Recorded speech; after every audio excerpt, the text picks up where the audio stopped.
जैसे कि अपने लोग के सिविक्स बुक का सेकेंड चैप्टर है what democracy and Y democracy. तो हम लोग के एनसीईआरटी बुक में इसमें 4 टॉपिक्स दिए हुए हैं और कुछ सब टॉपिक्स दिए हुए हैं, जिसका फर्स्ट टॉपिक है democracy, second topic features of democracy, third topic Y democracy and fourth topic broader meaning of democracy. जैसे कि फर्स्ट टॉपिक डेमोक्रेसी है तो हम पहले उसी से स्टार्ट करते हैं। तो व्हाट इज़ डेमोक्रेसी, इसकी स्टार्टिंग हम एक शॉर्ट डिफिनीशन के साथ करेंगे और हम जितना आगे बढ़ेंगे उसके बारे में ब्रीफ से जानते जाएंगे। तो पहले इसे देख लेते हैं डेमोक्रेसी। डेमोक्रेसी एक ऐसा रूलिंग सिस्टम है जिसमें पीपुल्स अपने रिप्रेजेंटेटिव को इलेक्ट करता है और वो रिप्रेजेंटेटर को लोगों की ओर से डिसीजन लेने का अधिकार प्राप्त रहता है। तो अभी बस हम इसके बारे में इतना ही जानेंगे और अब हम सेकंड टॉपिक पे आते हैं, फीचर्स ऑफ डेमोक्रेसी। तो पहले हम ये देखते हैं कि हमें इसकी फीचर्स जानने की ज़रूरत ही क्यों है। तो चलो देखते हैं। तो अभी सारी कंट्री हैं वो चाहती हैं कि मैं एक डेमोक्रेटिक कंट्री कहलाऊँ, जबकि वो डेमोक्रेटिक है नहीं। तो इसी को डिफ्रेंशिएट करने के लिए हमें इसकी फीचर्स पढ़ने की ज़रूरत होती है। इसका मीनिंग यही हुआ कि अगर किसी कंट्री के पास ये फीचर्स हैं तो वो डेमोक्रेटिक हैं, अगर नहीं हैं तो वो नॉन डेमोक्रेटिक हैं। तो चलो इसके फीचर्स को देखते हैं।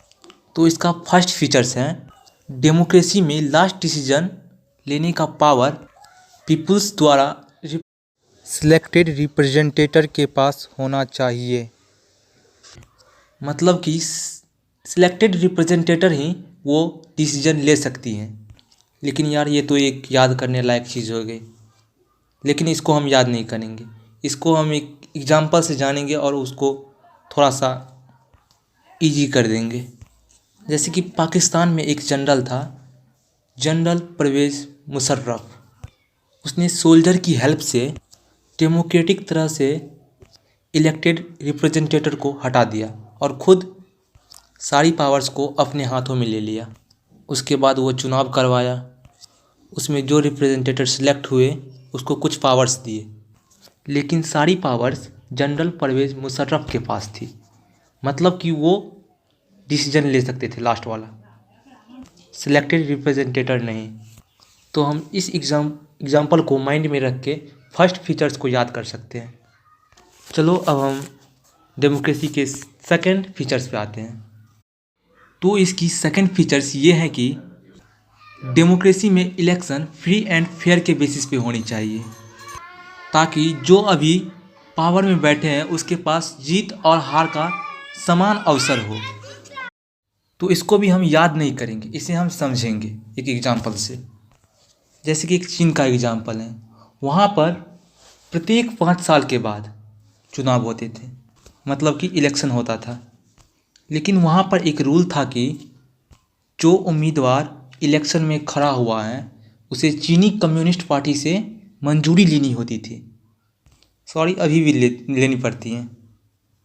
और नॉर्मल सी बात है, अगर उससे हमें अनुमति लेनी होगी तो वह किसी को भी चुनाव लड़ने के लिए अलाउ तो नहीं कर सकता है। सिर्फ वो कम्युनिस्ट पार्टी और उससे संबंधित सदस्यों को ही चुनाव में लड़ने का अनुमति देगा, और ऐसा ही होता था। और गवर्नमेंट हमेशा कम्युनिस्ट पार्टी की ही बनती थी और अभी भी बनती हैं।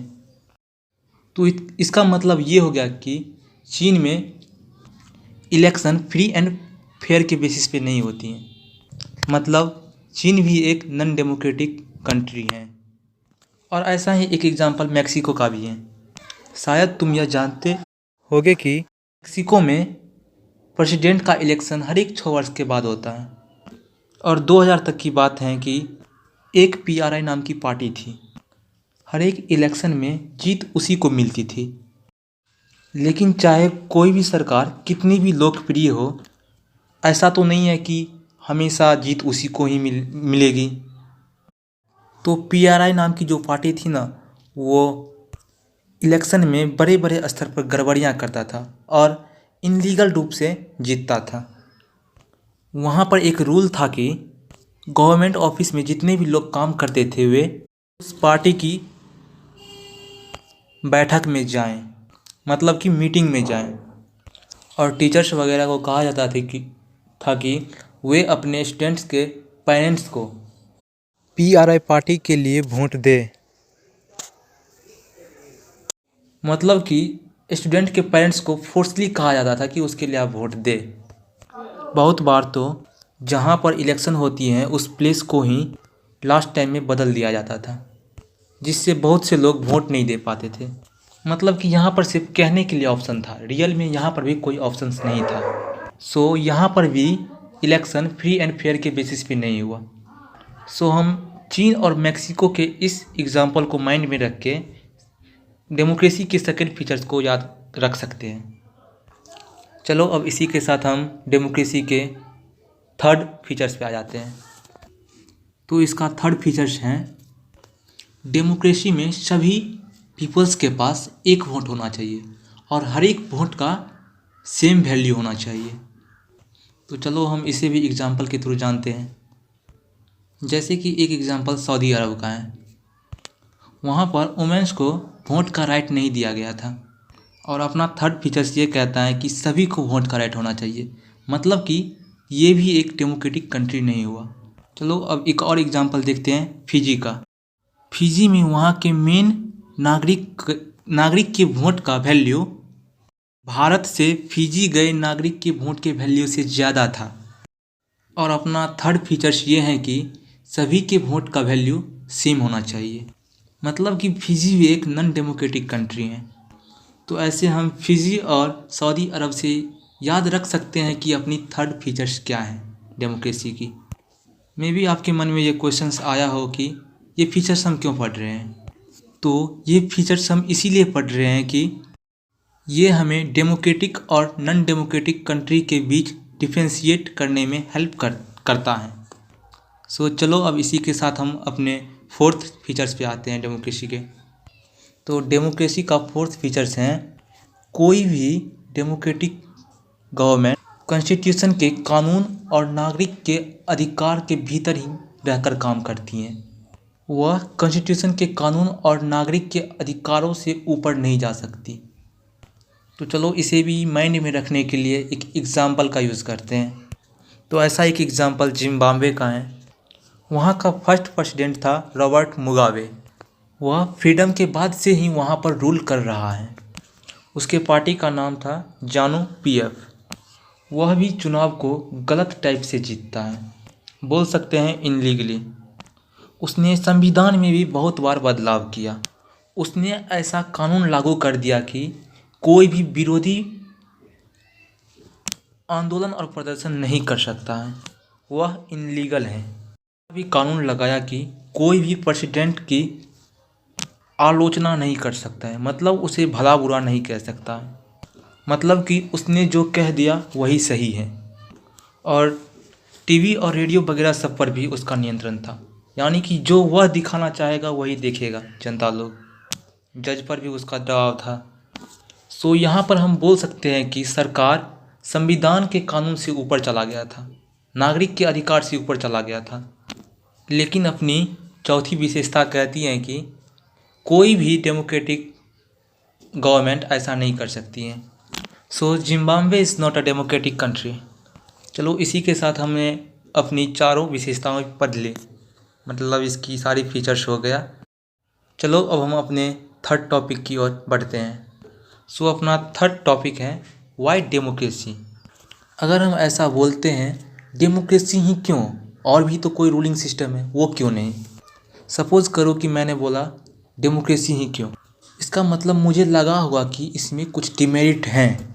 अगर इसमें डिमेरिट नहीं रहती तो मैं ऐसा क्यों बोलता, तब तो यही गुड है। लेकिन मैंने ऐसा क्वेश्चन पूछा, मतलब इसमें डिमेरिट है।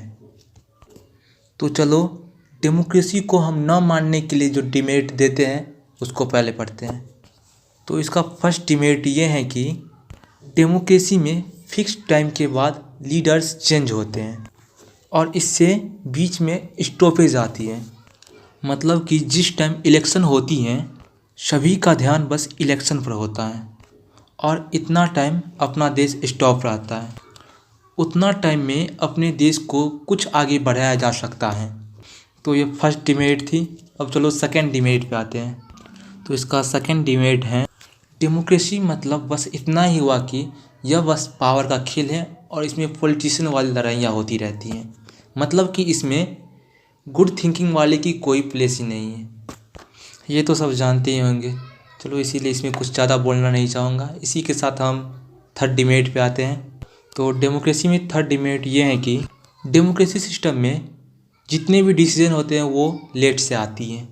जैसे कि किसी डिसीजन का ज़्यादा ज़रूरत है लेकिन वो भी लेट से आएगी, जैसे अपने सोल्जर सब के साथ होती हैं, पता ही होगा ये सब। चलो अब फिफ्थ डिमेरिट पे आते हैं। तो फिफ्थ डिमेरिट ये है कि डेमोक्रेसी में इलेक्शन बहुत ज़्यादा इम्पोर्टेंट होता है और कॉस्टली भी होता है, इसीलिए इसमें करप्शन बहुत अधिक होता है। तो ये भी एक डिमेरिट है अपने डेमोक्रेसी की, जैसे कि मनी देकर वोट खरीदना हो गया वगैरह वगैरह। चलो अब फिफ्थ डिमेरिट पे आते हैं। तो डेमोक्रेसी का फिफ्थ डिमेरिट ये है कि नॉर्मल पीपल्स को ये पता नहीं होता है कि उसके लिए क्या गुड है और क्या बैड है, इसीलिए उन्हें डिसीजन नहीं लेना चाहिए।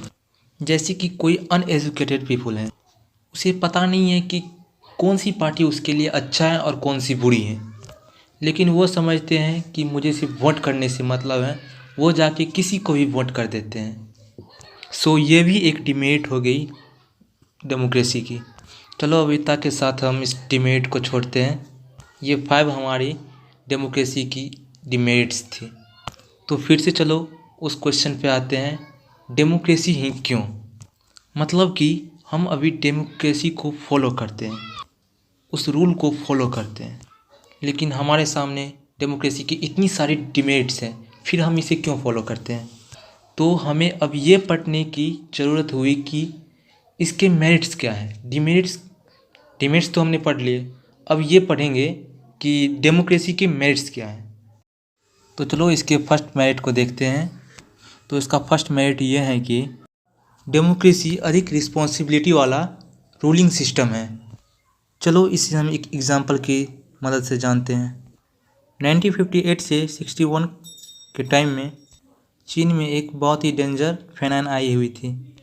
बहुत से लोग इसमें भूख के कारण मर गए थे।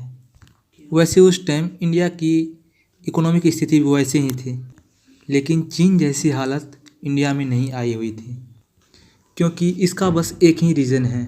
इंडिया एक डेमोक्रेटिक कंट्री है, जबकि चीन एक नॉन डेमोक्रेटिक कंट्री है। चीनी सरकार को भोजन के मामले में वैसी ज़रूरत महसूस नहीं हुई जैसी इंडिया की सरकार को हुई थी, क्योंकि चीनी सरकार पर लोगों का कोई प्रेशर नहीं था, वह अपने मन के अनुसार डिसीजन ले सकता था। जबकि इंडिया सरकार के ऊपर लोगों का बहुत ज़्यादा प्रेशर था, वो अपने मन के अनुसार डिसीजन नहीं ले सकता था। लोगों को उन्हें जवाब देनी पड़ती कि उनकी सरकार क्या कर रही है। सो इस एग्जाम्पल के थ्रू हम डेमोक्रेसी के फर्स्ट मेरिट को जान सकते हैं। चलो अब सेकंड मेरिट की ओर बढ़ते हैं। तो डेमोक्रेसी की सेकंड मेरिट ये है कि डेमोक्रेटिक डिसीजन में हमेशा नंबर ऑफ पीपल्स ज़्यादा होती है, और अगर किसी भी फैसले को ज़्यादा लोग मिल के ले तो उसमें गलती की गुंजाइश बहुत ही कम हो जाती है। सो इस प्रकार हम कह सकते हैं कि डेमोक्रेसी में बेटर डिसीजन लेने की चांसेस बढ़ जाती है। तो आइए अब डेमोक्रेसी के थर्ड मेरिट की ओर बढ़ते हैं। तो इसका थर्ड मेरिट ये है कि डेमोक्रेसी इनइक्वालिटी एंड कन्फ्लिक्ट्स को हैंडल करने का तरीका अवेलेबल कराता है। जैसे सपोज़ करो कि किसी एक देश में बहुत से रिलीजन्स के लोग रहते हैं, ज़रूरी नहीं है कि सभी का आइडियाज़ एक दूसरे से मिलता जुलता हो, ये भी हो सकता है कि उसके आइडियाज़ एक दूसरे से अलग अलग हो, वे एक दूसरे के आइडियाज़ को पसंद ना करें। ऐसे में कन्फ्लिक्ट्स पैदा हो सकती हैं। हाँ, इसे फोर्सली सुलझाया जा सकता है। जो लोग ज़्यादा पावरफुल हैं वो लेस पावरफुल को दबा सकते हैं, लेकिन ऐसे में डिससेटिस्फैक्शन पैदा होगी और ये एक डेमोक्रेटिक कंट्री के लिए अच्छा नहीं है। और डेमोक्रेसी ही इस प्रॉब्लम का मात्र एक पीसफुल सॉल्यूशन है। जैसे हम अपने इंडिया को एग्जाम्पल के रूप में लेते हैं। इंडिया एक ऐसा कंट्री है जो बहुत सारी रिलीजन से भरी पड़ी है। यहाँ पर कन्फ्लिक्ट्स भी पैदा होती हैं, क्योंकि सभी के आइडियाज़ तो सेम होते नहीं हैं, लेकिन इस प्रॉब्लम को बहुत ही पीसफुली सुलझाया जाता है। सो हम कह सकते हैं कि democratic country inequality and conflicts को संभाल सकता है। चलो इसी के साथ अब हम डेमोक्रेसी के फोर्थ मेरिट की ओर बढ़ते हैं, और इसका फोर्थ मेरिट ये है कि डेमोक्रेसी पीपुल्स की रिस्पेक्ट को बढ़ाता है। जैसे डेमोक्रेसी में सबसे पुअर और अनएजुकेटेड को भी वही रिस्पेक्ट दिया जाता है जो एक रिच और एजुकेटेड को दिया जाता है। चलो इसी के साथ अब हम डेमोक्रेसी की फिफ्थ मेरिट की ओर बढ़ते हैं, और डेमोक्रेसी का फिफ्थ मेरिट ये है कि इस सिस्टम में हमें अपनी गलती ठीक करने का अवसर मिलता है। ऐसी कोई बात नहीं है कि डेमोक्रेसी में गलती नहीं होगी, गलती तो सभी से होती है, लेकिन डेमोक्रेसी में हम अपनी गलतियों को अधिक टाइम तक छुपा कर नहीं रख सकते। उस पर ग्रुप चर्चा होने की संभावना होती है। सपोज़ मैंने कोई डिसीजन लिया, अगर वो गलत है तो मैं उसे सुधार सकता हूँ। ऐसी प्रोविज़न डेमोक्रेसी सिस्टम में होती है। तो ऐसे हमें ये पता चलता है कि डेमोक्रेसी के मेरिट के सामने इसकी डिमेरिट बहुत ही छोटी है। तो मे भी इससे हम यह जान गए होंगे कि डेमोक्रेसी ही क्यों। तो चलो अब हम इस चैप्टर के फोर्थ टॉपिक की ओर बढ़ते हैं। तो हमारा फोर्थ टॉपिक है ब्रॉडर मीनिंग ऑफ डेमोक्रेसी। मतलब इस टॉपिक का हेडलाइन हमें डेमोक्रेसी के ब्रॉडर मीनिंग को बताना चाह रही है। यानी जो हम डेमोक्रेसी के बारे में जानते हैं वह इसका ब्रॉडर मीनिंग नहीं है। तो पहले हम ये देखते हैं कि हम नॉर्मली इसके बारे में क्या जानते हैं। तो हम नॉर्मली जानते हैं कि डेमोक्रेसी मीन्स रिप्रेजेंटेटिव गवर्नमेंट, यानी सभी पीपल्स की ओर से मेजॉरिटी को डिसीजन लेने का राइट है। यह भी जानते हैं कि मेजॉरिटी वाली गवर्नमेंट भी इलेक्टेड रिप्रेजेंटेटर के थ्रू ही रूल करती हैं। यानी कि अगर उन्हें कुछ डिसीजन लेनी हो तो उसके लिए इलेक्टेड रिप्रेजेंटेटर की मंजूरी होनी ज़रूरी है। ये तो था जो हम नॉर्मली जानते हैं डेमोक्रेसी के बारे में। तो चलो अब हम इसके ब्रॉडर मीनिंग को देखते हैं और उन्हें समझने की कोशिश करते हैं। तो चलो पहले हम ये समझते हैं कि डेमोक्रेटिक डिसीजन का मतलब क्या होता है।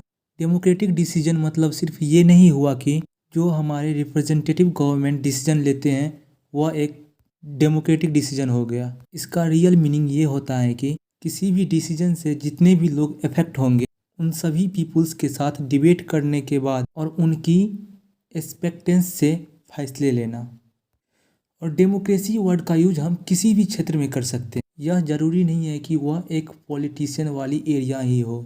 जैसे अगर कोई टीचर हमें क्लास में क्वेश्चन पूछने का राइट दे तब हम ऐसा बोल सकते हैं कि वो टीचर डेमोक्रेटिक माइंड का है।